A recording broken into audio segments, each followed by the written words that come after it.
That leaves us only 9 days until the draft, okay? This is as wide open as the draft we've seen in recent memory. We still don't know who's going to go number one, or if the Timberwolves, who currently have the top pick, will even keep that selection or trade it. One potential option at the top, 7-footer James Wiseman, who shares a position, of course, with Minnesota's franchise center, Karl Anthony Towns. Now, Bleacher Report's Jonathan Wasserman reported the Timberwolves could still take Wiseman despite the potential overlap. But, Brian, you discussed last week Wiseman might not want to be going to Minnesota because Towns is there. So is drafting him worth the risk for the Wolves at number one if the guy doesn't want to be there? Boy, this will bring Timberwolves fans back to the Johnny Flynn, Ricky Rubio draft, Steph Curry draft, where they drafted a couple of point guards and they got the wrong guy. Not to bring up a bad memory, but it's not that Wiseman has anything against the city of Minneapolis or the Wolves organization. He just would want to come in where he would be the franchise center. Just like if LaMelo Ball was on the board for the Atlanta Hawks, I'm not so sure that would be the greatest fit either because they've got Trae Young. So. Gerson Rosas, who's in his second year as a GM of the Timberwolves, doesn't really have a history of a draft record yet. So we're not sure if he would take the most talented player overall. But I have to say, I've been talking to a lot of executives over the last 7 to 10 days.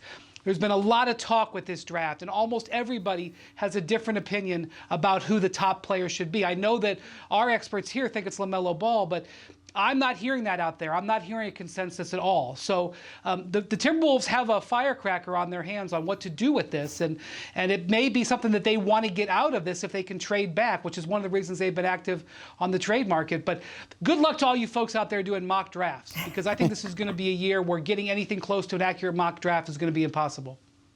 Rachel, I think that the Timberwolves need a veteran presence, right? Like, they've got good young players, right, or ascending players.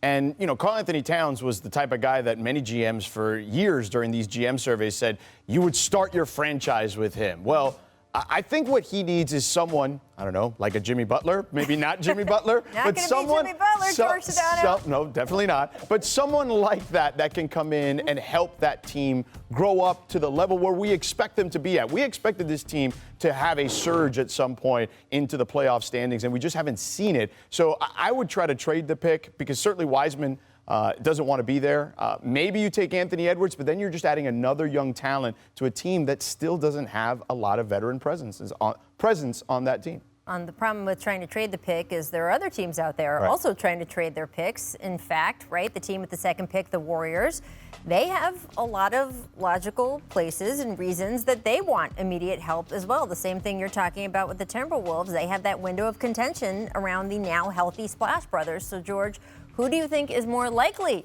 to strike a deal to trade their pick, Minnesota at 1 or Golden State at 2?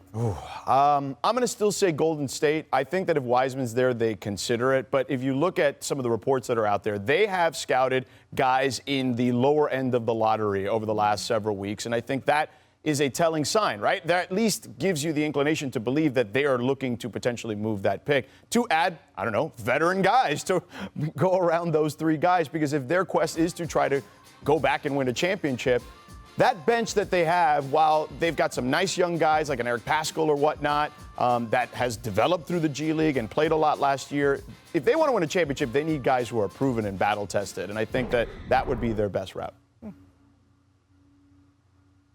Brian? Golden State has definitely had talks about moving down. They have been offered some interesting packages from what I have been told, but nothing that has struck their fancy just yet.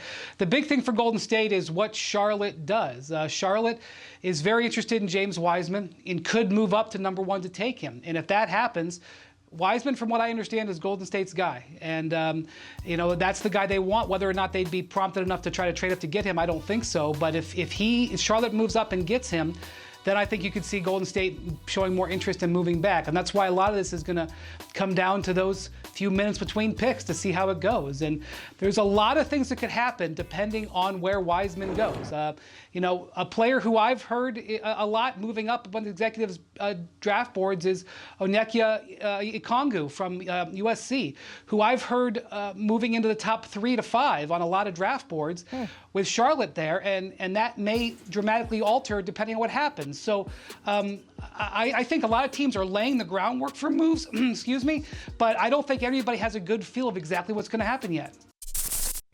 Thanks for watching ESPN on YouTube. For live streaming sports and premium content, subscribe to ESPN+.